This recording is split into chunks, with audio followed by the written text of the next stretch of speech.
Hey friends, how you doing? Welcome back to my channel. It's TheTranspondster here with you, and we are in The Sims 4 doing a speed build today, but we are not doing just any speed build.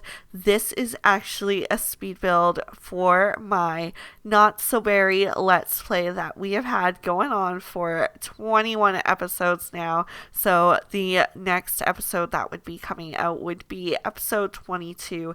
If you were looking to hop in right now, it might be a good starting point because we are kind of, I want to say, halfway through the mint generation, just because we've had our first baby there in the top left corner. You can see the little bassinet next to the mailbox, but that is the start of the rose generation, and we have probably gotten about halfway through our mint generation sim Ada Berry's task list. This house here, I am going to be 100% honest, it's not my favorite house that I've ever built, and I'm kind of okay with that because I find that when I build a legacy home, it tends to not be the most aesthetic home, and we are in Evergreen Harbor, so I felt pretty limited to the kind of style in the homes that you see in the background, which are very basic shapes and colors. So I did add in the solar panels just to follow suit with the neighbors that we had. And of course, I made the siding kind of mint green color, at least a pastel green, because that's the option I have in the game. I don't necessarily know if I'd call it mint. I'd say it's close enough, 100%. I'm just figuring out what kind of windows I wanted to use here. I use a lot of eco lifestyle when it comes to the exterior style of the lot, which obviously makes sense because that's the pack that this world of Evergreen Harbor came with. I can't explain why I picked Evergreen Harbor. I think I just kind of wanted a basic style house to build and something a little different than San Sequoia, which is where we were previously living. We just outgrew our home as we do need space for our sim to collect the elements as part of the mint generation, and now space for our baby to have their own room because soon she will be an infant and then a toddler in their terrible twos, and so on and so forth. The home that I'm building has a little bit of a mix to being modern and traditional. The build itself is more modern, but a lot of the furnishings I actually just packed along all the furniture from my first home because it's all the color scheme that I need it to be, green. So it's going to be a mix of some very traditional farmhousey style furniture in this otherwise mid-century modern kind of aesthetic home. So it is a little bit, I guess, a clashing style, but it ends up working out in my opinion, and I am very grateful to have the tool mod installed to be able to adjust my lighting colors because that inconsistency in the light color in build mode really drives me nuts. So if it also drives you nuts and Tool isn't otherwise intriguing to you, I would download it just for that feature, honestly. Even though I do kind of dabble in some of its other features, it's nice to just tweak little things here and there. One day I will get uber deep into Tool, but I feel like that day is a little bit distant because I'd like to be well versed if I am teaching you something. Anyway, when it comes to the interior, I wanted a little bit of a change up from the green overload, so I brought that kind of wood paneling wall inside as well as accent walls. There are quite a few accent walls. I tried to keep them making sense, so a lot of them the exterior of that wall is that wall swatch, so it made sense to have it on the interior side of that wall as opposed to a different wall in the home. The only exception I made were these middle walls that divide the rooms up a little bit. The living room was the first place I started to notice the clash in furniture styles. Maybe more so when I got to the foyer and I had that pastel pop kit mirror next to the horse ranch hutch. And I'm just like, I don't know if this is gonna end up working out. But at the end of the day, I actually really like how this home turned out. And I am very excited to jump back into the next episode of this and actually start playing in the home because I haven't had the chance to do that yet. There may be some odd tweaks here and there.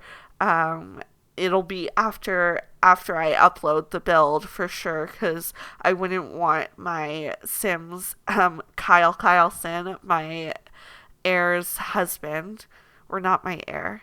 Would she be the heir even though she's the first sim of the whole legacy challenge? I guess so. The matriarch. Anyway, Kyle Kyleson is notorious for leaving glasses and soda cans around my home, so I would hate to upload it to the gallery after having recorded an episode only for you to have something stinking up inside a wall or something silly somewhere. So, yeah, there will potentially be some little tweaks that I make along my gameplay, but I don't foresee anything major happening. Of course, I had to get baby Yoda in here still, so he's there to greet our guest at the front door, even though most people dislike us because we're a little bit too mischievous for them. Something I did forget to do, actually, I learned that I believe it's the convivial lot trait. I usually use that one on community lots to boost charisma. So, like, I'll put it maybe at the library, or I'll put it on a university common grounds lot.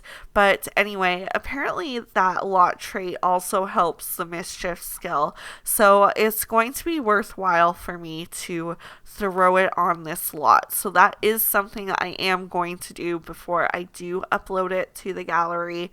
And maybe down the road, once our rose heir grows up a little bit, we can look into adding some lot traits to aid their task list. I don't know off the top of my head what we're working towards because, I mean, right now it is a newborn baby. I just know the color of the generation, really, and that I am to have a distant relationship with our mother when we grow up to play the Rose generation. So Ada's mischievous ways definitely hurt her relationship with her child, I think. It's going to be interesting to play with those different family dynamics. I am very much a one-type game player, and playing this challenge has broadened my gameplay style, both in my Let's Play gameplay, but also in my own personal gameplay. Not that I have a whole lot of time to do my personal legacy file, but every so often I pop into there and chip away at that. I did not move these hanging lights with us, but they were also in our last home, also in the kitchen over the island, and I loved that touch so much that I decided I had to bring them here too. I am a little bit disappointed that some of Ada's items from her career are so bulky that they don't fit here, which had me thinking the whole time I was doing this build that I would eventually like to add a basement to this home and maybe give her like an evil science lab downstairs. I think that could be a fun and quirky touch to this Let's Play. I think I'm also going to do a tour of this home in the next episode of the Let's Play too, just for the sake of people that don't necessarily like to watch speed build videos. I know for some, the spinning around can cause some dizziness, which I totally understand, but yeah, it gives those people a chance to see maybe a little bit behind the scenes of the process as well. I brought all the same backyard stuff over, and we kind of missed it because I was busy talking about other stuff, but in the bathrooms I used the plumbing fixtures from the new Life and Death expansion pack and the countertops. Oh my gosh, they're just to die for. I love them so much. The green swatches with the gold accents, they're so beautiful. It almost makes me wish that in this pack we did get a toilet that matched, because they used to give us a toilet with every pack, stuff pack, expansion pack, game pack, didn't matter. Here's a toilet for you and you and you, and everyone have free toilets everywhere. But now we've complained too much, so they have put us on a toilet boycott or something, and I don't think we're going to get another toilet added to this game ever again, unless toilets drastically change in real life. Now, this one room here is our one-off room that is a different color because it's for our next generation. So this here is going to be little Raspberry's room, and she is obviously going to love the color pink. So it was a pink overload, which I'm not gonna lie, I am 1,010% here for. I love blush pink, so I was all for this, and I cannot get over this cute little reading nook right when you walk in the room.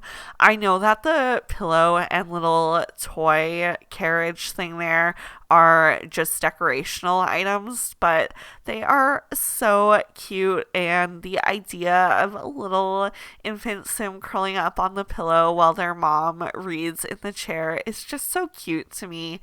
And these little moon and cloud decals on the wall, I never use them, but they fit so perfectly above the crib and underneath that hanging curtain with the fairy lights. It's just so cute and aesthetic. I love it. Makes me wish I had a girl only for the pink aesthetic, honestly. I love my little boy so much, but I felt a little weird going pink crazy for him, so we kept it pretty neutral. I add some picture frames throughout the walls so that I can fill them out throughout the game.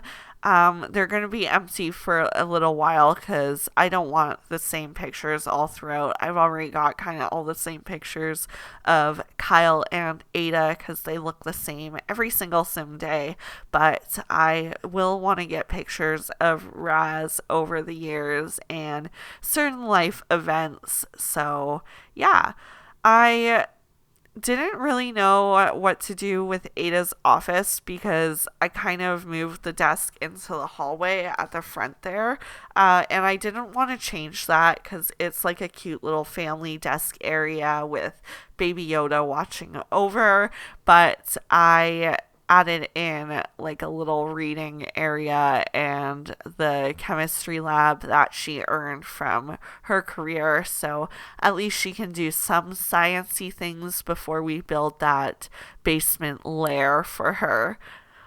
The backyard landscaping was a little tricky for me. This weird one space area behind the deck that I didn't really want to get rid of. And then some of the flowers looked a little too matchy, so it just took some fiddling around to find the right bushes to throw in there, and it does end up coming together in the end. It was important for me to have at least a little bit of a backyard space, so I feel like we basically end up with the same kind of area that we were working with in the last home when it comes to outdoor space. Obviously, we have a little less in the front, but we didn't really use that space in the other home anyways, so it's not like we're missing out on anything, and it makes it a little bit more walkable for Sims. There's less empty space for them to get lost in. I also got the opportunity to bring my little hanging lights back in the backyard, so of course I took it, and it's so cute. I love it. I'm, like I said earlier, really excited to get some gameplay happening here. I felt like the front was a little empty, so I just added in a couple trees, but other than that, this lot is basically finished, so I am going to say my little goodbye spiel now as the walkthrough gets started. Thank you so much for being here. As always, it means the world to me that anyone's willing to spend their deserved time watching my videos. I put a lot of time and care and energy into making them, so I am just happy that somebody's out there enjoying them. And don't forget to comment, like, subscribe, show your support however you're willing to today. It always means a lot when I see those little notifications come through, but most importantly, have a good rest of your day. Bye guys.